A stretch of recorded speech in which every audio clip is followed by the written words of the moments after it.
Most men lose emotional attraction at night, not because they say the wrong thing, but because they don't know what to ask. Late at night, conversations shift. People aren't performing anymore. They're tired, less guarded, and more honest with themselves. That's when emotions come closer to the surface. But most men don't recognize this shift. They treat the moment like any other conversation, talking too much, joking to avoid silence, or trying to keep her entertained. Without realizing it, they talk their way out of emotional connection.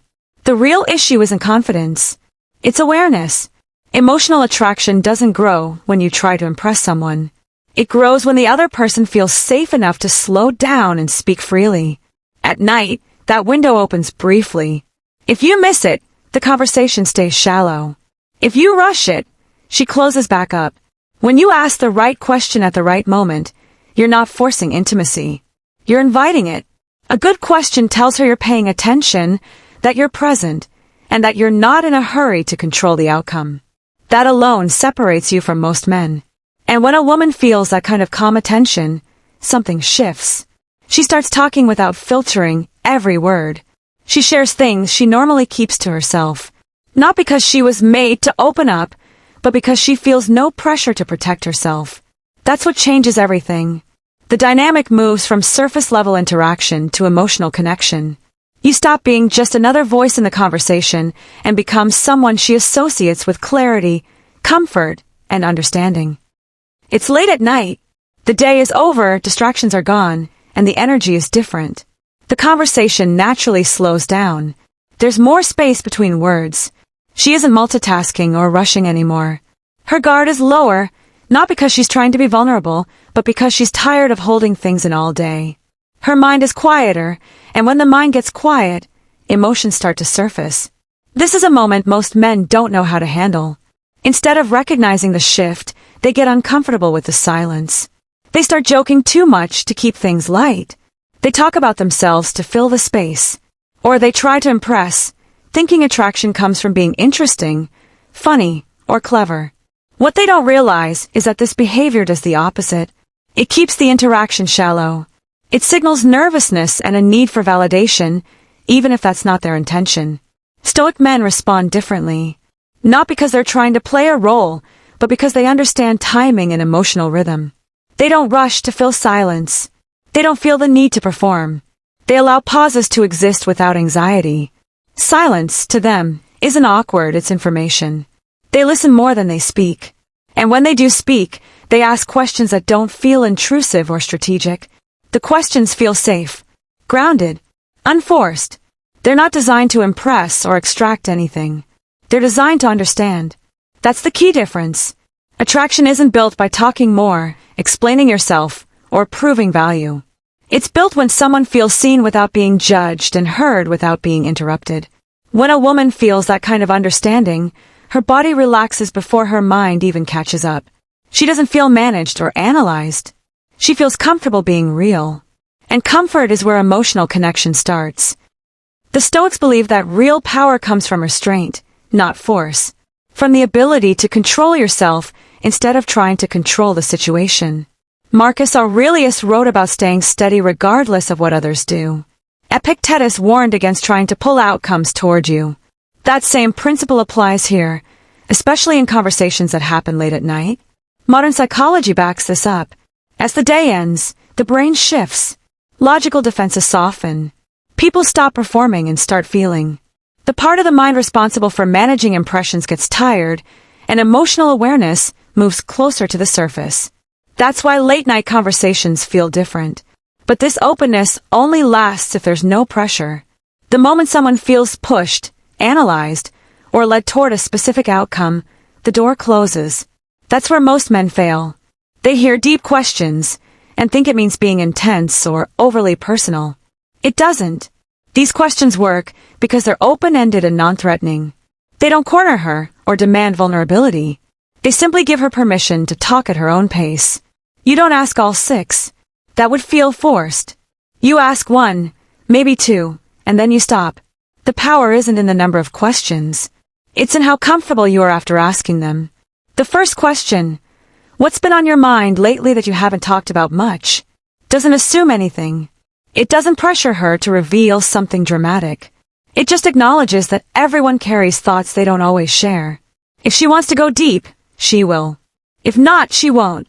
Either response is fine. When do you feel most like yourself? Shifts the focus away from problems and toward identity.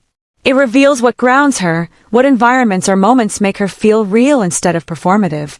You're learning how she reconnects with herself. What drains your energy more than you admit? Touches on boundaries without accusing anyone. It lets her speak about stress, people, or situations that weigh on her without feeling like she's complaining. This question often leads to honesty because it feels relieving to answer. What do you wish people understood about you? Opens a door many people rarely get to walk through. It speaks to being misunderstood without framing her as a victim. It gives insight into how she experiences the world and where she feels unseen. What's something you're quietly proud of allows her to share confidence without needing to brag. It reveals self-respect, not ego. Pay attention here. This tells you what she values in herself. And what does peace look like for you right now is a grounded question. It's not abstract. It's about her current emotional direction. You're not asking where she wants to be someday. You're asking where she wants to rest. After you ask, you stay still. You don't interrupt. You don't relate it back to your own story immediately. You don't try to fix anything she shares. Most people aren't looking for solutions at night. They're looking to feel understood. Your stillness is a signal. It tells her there's no rush, no judgment, no agenda. And that's what makes her feel safe enough to speak honestly. Now ask yourself this. Which one of these questions feels hardest for you to ask? Here's the shift most men never make, and it's subtle enough that it gets overlooked almost every time. You stop trying to be impressive, and you start being present. Not present in a surface-level way, but actually there, mentally calm, emotionally steady, and not focused on what comes next. Most men are running an internal script during conversations. They're thinking about how they sound, how they're being perceived, or where the interaction is going. That mental noise pulls them out of the moment, and people can feel it. Presence is different. Presence means you're not trying to add value to the conversation. You're allowing value to emerge on its own. When you make this shift, your behavior changes naturally. You don't stack questions back to back. You ask one question and you stop. You let the silence do some of the work. You listen without waiting for your turn to talk. And when you respond, you do it slowly, with intention, not because you need to fill space or steer the conversation. That's when the dynamic changes. She doesn't feel like she's being analyzed or led toward a specific reaction. She doesn't feel like she's being tested or evaluated. Instead, she feels like she's being met where she is. That feeling is rare, especially in a world where most interactions are rushed, performative, or transactional. Understanding creates relaxation. Relaxation creates openness. When a woman feels understood, her body language shifts before her words do. Her shoulders drop. Her tone softens. She speaks without rehearsing every sentence. She may share things that aren't dramatic or perfectly articulated, but they're real. And that authenticity only shows up when there's no pressure to impress or protect. Without realizing it, she begins to associate those feelings with you.